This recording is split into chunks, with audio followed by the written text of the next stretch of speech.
이 성경책의 분량과 내용이 너무 많으니까 그거를 잘 정리해 놓은 것을 교리라 그렇게 말합니다.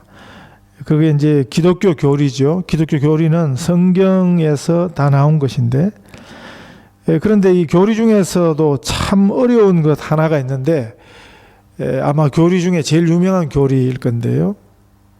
삼위일체 교리입니다. 삼위일체 하나님에 대한 교리는 아무리 어려워도 성경에서 말씀하시는 하나님이 삼위일체 하나님이십니다. 하나님은 삼위일체 하나님으로 존재하신다 하는 것입니다.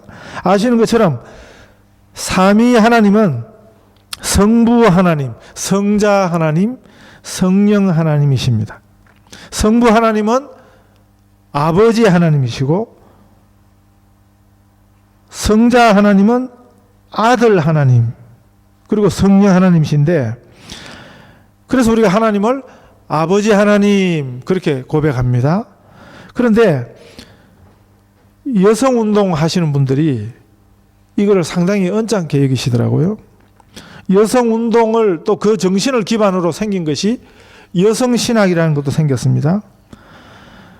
여성해방운동으로 이전에 비하면 여성들의 사회적 지위가 월등해졌죠. 그리고 나다 보니까 이 기독교 안에서도 이 삼위일체에 대한 이해에도 이런 영향들이 생겼습니다. 왜 하나님이 꼭 아버지냐 하는 것입니다. 아버지 하면 남성이니까, 안 그래도 아들도 남성인데 아버지 하나님, 이 너무 남성 위주가 아닌가. 그렇다고 또 하나님 어머니 할 수는 없으니까, 그래서 놓은 말이 그냥 하나님이라고 하자. 그냥 하나님. 주변에서 한번 잘 보십시오. 어떤 목사들은 절대로 기도할 때 아버지 하나님 그러지 않습니다. 하나님 그러고 말아요.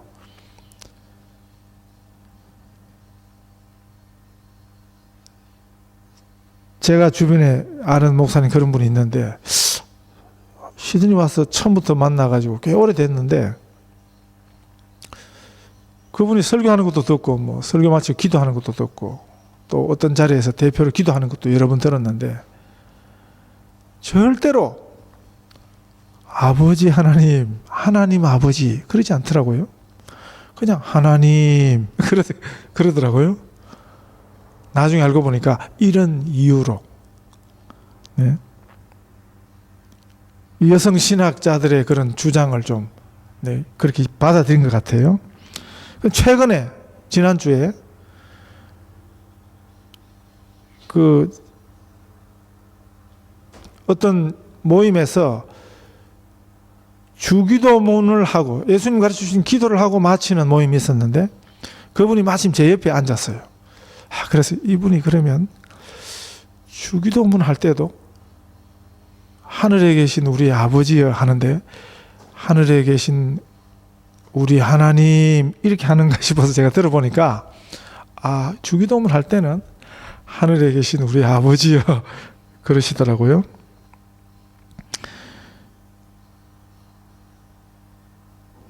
성경에는 남자를 여자보다 우위에 두는가? 그렇지 않습니다. 성경의 정신을 잘 알면 그렇지 않습니다.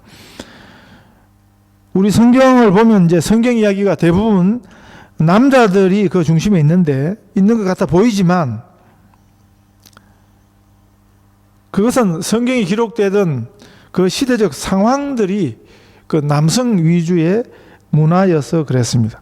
그래서 남자들 이야기가 많이 나오는 거지, 성경 자체가, 성경을 주신 하나님의 의도가 남성 우위라는 그런 증거는 없습니다. 오히려 그런 남성 위주의 문화 속에서도 성경에 보면 여성들의 중요한 역할을 꼭 빠뜨리지 않고 기록해 두신 것을 우리가 볼 수 있습니다. 오늘 본문도 그런 것입니다. 이 여호수아서는 전체적으로 전쟁 이야기입니다.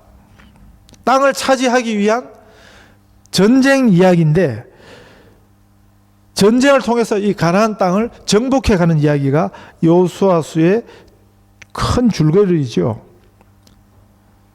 이 전쟁 이야기로 중심이 된 전체 흐름에서 그러다 보니까 여성들 이야기가 잘 언급되지 않습니다. 그게 자연스럽습니다. 그리고 그 시대 문화 상황에도 그게 맞습니다. 그럼에도 불구하고 여호수아서에는 우리에게 아주 중요한 여인 두 사람을 소개해 주고 있습니다. 여호수아서의 흐름에서 보면 이 두 여인의 이야기가 결코 지나가는 이야기가 아닌 것을 알 수 있습니다. 성경을 읽어가는 우리들이 관심을 주목해야 하는 아주 중요한 강조점이 있다는 것을 알 수 있습니다. 아마 성경이 정말 남성 위주로 철저하게 그 시대의 문화 상황을 그대로 따르는 책이었다면 절대로 여호수아서의 그 라합의 이야기, 그리고 오늘 본문에 보면 갈렙의 딸 악사의 이야기를 성경 기록으로 남겨두지는 않았을 것입니다. 특별히 라합은 이방인이었습니다. 기생 출신이었습니다. 그러나 라합은 당당히 이스라엘 가문의 그 가장 최핵심에 들어와서 메시아의 할머니가 되었습니다. 여기 갈렙의 딸 악사의 이야기가 오늘 본문 우리가 함께 읽은 이야기인데, 이 악사의 이야기도 유다 자손의 한 딸의 이야기죠. 이 딸의 이야기가 잠깐이지만 왜 이것을 기록으로 남겨서 우리에게 전해 주시는가? 그 중요성을 우리가 생각하고자 하는 것입니다. 이 라합과 악사라는 이 여인의 공통점이 있는데, 성경이 지금 이 라합의 이야기를 통해서 라합을 소개하고 또 이 갈렙의 딸인 악사를 소개하는 그 중심이 무엇입니까? 그 핵심은 그 여인들의 믿음을 말씀합니다. 갈렙이 그 험한 산지를 정복하면서 자기 혼자 한 것이 아니었습니다. 아무리 강해도 누군가의 도움이 필요한 것입니다. 우리는 함께 신앙생활을 합니다. 신앙생활은 물론 혼자서 하는 그 개인적인 시간과 개인적인 믿음의 요소도 있지만 신앙생활은 함께 하는 것입니다. 그래서 교회라는 그 예수님이 하나님이 세우신 제도가 두 가지가 있는데, 하나는 가정입니다. 가정. 그리고 또 하나는 교회입니다.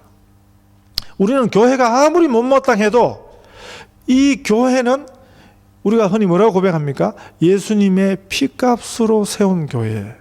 예수님이 이 교회의 머리이시다. 예수님이 주인이시다. 그래서 사실 교회가 귀한 것입니다. 그런데 교회는 뭡니까? 건물이 아닙니다. 교회는 믿는 사람들이 모인 곳입니다. 믿는 사람들의 그 모여진, 그게 뭐예요? 혼자 따로 있지 않고 함께 믿는 사람들이, 성도들이 함께 모이는 곳이, 그것이 교회의 가장 중요한 정체성인 것입니다. 그것이 신앙생활입니다. 그래서 신앙생활은 우리가 신앙생활을 정의할 때 중요한 요소 하나가 함께 하는 것입니다. 삼위일체 하나님 할 때 그 하나님의 속성을 우리에게 보여주시는데, 하나님도 삼위 하나님이 함께 하십니다. 하나님이 뭐 혼자 일하면 부족해서 그렇습니까? 절대 그게 아니에요. 그게 하나님의 속성이에요. 하나님도 함께 하시는데 하물며 우리가 혼자 할 수 있겠습니까? 그래서 신앙생활에도 보면요, 차라리 그냥 나 혼자 하는 게 낫겠다, 그런 때가 있다고요. 네? 찬송을 하고 같이 노래를 하고 이렇게 하다가 또 차라리 나 혼자 부르는 게 낫겠다, 그럴 때도 있다고요. 그러나 함께 하는 것이 신앙의 진정성입니다. 굉장히 중요한 요소가 있다는 것입니다. 삼위일체 하나님, 하나님이 어떤 분인가, 그 하나님의 속성을 우리에게 보여주신 것입니다. 인간도 그 삼위일체 하나님과 교제하도록 지음을 받았습니다. 그런데 범죄한 인간은 뭡니까? 하나님과 분리합니다. 하나님과의 분리뿐만이 아니에요. 이웃과 분리합니다. 사람과 사람을 분리하는 것입니다. 그래서 분리하는 것은 범죄의 속성입니다. 사단의 속성입니다. 분리하고 나누고 하는 것은 사단의 속성입니다. 그러나 함께하게 하는 것은 그건 하나님의 속성입니다. 교회도 우리가 범죄한 그런 죄의 영향을 그대로 가지고 있기 때문에 교회도 틈만 나면 다투려고 그러고 나누려고 그러고, 그거는 사단의 속성인 것입니다. 분리하려는 것은 그건 사단의 속성입니다. 성령은 하나 되게 하시는 분입니다. 하나님은 함께 하시기를 원하십니다. 우리가 따로 있어도 늘 연합을 사실은 도모해야 하는 것입니다. 그것이 하나님의 뜻입니다. 특별히 예배라는 것은 함께 드릴 때 의미가 있는 것입니다. 지금 우리가 형편상 주일학교 아이들을 뺐습니다만은 사실은 주일학교 빼는 것도 어떤 분들은 그게 옳은 예배 정신이 아니라 그저 화란 성경의 전통을 그대로 유지하려고 하는 교회 중에 하나가 화란 개혁교회인데요. 제 친구가 거기서 오랫동안 유학을 했습니다. 그 친구가 한국 들어가기 전에 시드니 들러가지고 저희랑 좀 만나서 교제하다가 그렇게 들어갔는데, 그 친구 말이 지금도 화란 개혁교회는 성경 정신대로, 그래서 주일학교 이런 거 없대요. 그냥 어른들하고 같이, 대신에 그 예배 안에서 그 아이들을 위한 설교를 2번 한다는 거죠. 한 예배를 같이 드리면서 어른들 설교하기 전에 아이들을 위한 설교를 한다는 거죠. 그게 얼마나 어렵겠나 그렇게 생각하지만 그렇게 해오던 교회에서는 아무렇지도 않다는 것입니다. 예배는 남녀 노소를 불문하고 다양한 사람들이 함께하는 예배, 그 예배가 진짜 예배 형태인 것입니다. 우리들도 어느 문제만 없으면 덴마크 교회하고도 같이 연합 예배도 드리고 하면 얼마나 좋겠습니까? 교회에서는 한 사람이 주도하는 사역, 그래서 그건 성경적이지 않습니다. 아무리 모세가 영웅적 지도자라도 모세 혼자서는 안 되는 것입니다. 여호수아도 마찬가지고요. 그리고 갈렙도 마찬가지였다고 보여줍니다. 갈렙을 도와서 그 험한 산지를 정복했던 사람이 오늘 17절에 보시면 갈렙의 아우요 그낫의 아들인 온니엘이라 그랬는데 이 번역이 조금 잘못되었습니다. 갈렙의 아우 그낫의 아들 온니엘, 이것이 맞습니다. 이 온니엘이 갈렙의 조카가 되는 거지요. 이 온니엘이 첫 번 사사가 되어가지고 이제 여호수아를 이어서 사사 시대가 오기 전에 첫 번 사사가 온니엘이고요. 그 사사와 여호수아 중간에 지금 갈렙이라는 사람이 있습니다. 그래서 우리가 배우는 것은 하나님의 일은 항상 함께 하는 것이구나. 혼자서 해가려고 하는 건 세상적이죠. 혼자서 해서 혼자서 이룬 업적을 가지고 절대로 하나님께 영광을 돌릴 수는 없는 것입니다. 자기가 했다고, 내 혼자 했다고 자기 주장하게 되는 것입니다. 그래서 사실은 교회 일은 혼자서 할 수 있는 일도 함께 하는 것이 맞습니다. 일은 혼자 하면 편하지요. 그러나 교회 일은 일 자체가 목적이 아니에요.